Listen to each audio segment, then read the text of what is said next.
Hello student, আজকের এই ভিডিওতে আমি তোমাদের সামনে আলোচনা করব ফোর্থ সেমিস্টারের অ্যাক্টিভিটি শিডিউল, অনলাইন ফর্ম সাবমিশনের ডেট এবং অ্যাডমিট কার্ড কবে ডাউনলোড করতে হবে সে সম্পর্কে। আজকে অর্থাৎ 24শে জুন ক্যালকাটা ইউনিভার্সিটির তরফ থেকে একটা নোটিশ জারি করে জানিয়ে দেওয়া হয়েছে যে অ্যাক্টিভিটি শিডিউলের ডেটটা বলে দিয়েছে, অনলাইন ফর্ম সাবমিশনের ডেট বলে দিয়েছে এবং অ্যাডমিট কার্ড কবে ডাউনলোড হবে সবকিছুই বলে দিয়েছে। এবং এখান থেকে আমরা একটা আইডিয়া করতে পারছি যে ফোর্থ সেমিস্টারের এক্সাম কবে নাগাদ হতে পারে। তো দেখো, এটা বিএ বিএসসি বিকম সবার জন্যই। তো তোমাদের চেকলিস্ট আপলোডের ডেট বলে দিয়েছে। দেখো, 28শে জুন চেকলিস্ট আপলোডের ডেট হচ্ছে 28শে জুন। আজকে 24 তারিখ আর 4 দিন বাকি, ঠিক আছে। চেকলিস্ট আপলোডের ডেট হচ্ছে 28শে জুন। আর অনলাইন ফর্ম সাবমিশনের ডেটটা হচ্ছে জুলাই মাসের 3 তারিখ থেকে 10 তারিখ।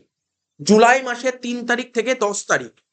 আর হচ্ছে তোমরা অ্যাডমিট কার্ড ডাউনলোড করতে পারবে। অ্যাডমিট কার্ড ডাউনলোডের ডেট বলে দিয়েছে 26শে জুলাই। অ্যাডমিট কার্ড ডাউনলোডের ডেট 26শে জুলাই। তাহলে কবে নাগাদ পরীক্ষা হতে পারে এখান থেকে একটা আইডিয়া করা যাচ্ছে যে আগস্টের ফার্স্ট উইকে 5-6 তারিখ নাগাদ তোমাদের এক্সামটা স্টার্ট হয়ে যাওয়ার সম্ভাবনা, ঠিক আছে। তো এই ছোট্ট একটা আপডেট ছিল।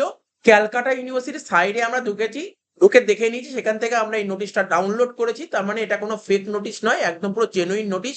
তো এই ভিডিওটা তোমাদের ভালো লাগলে তোমরা অবশ্যই তোমাদের বন্ধু বান্ধবদের মধ্যে ছড়িয়ে দাও। তো আমরা আবার পরবর্তী ভিডিওতে হাজির হব। ধন্যবাদ।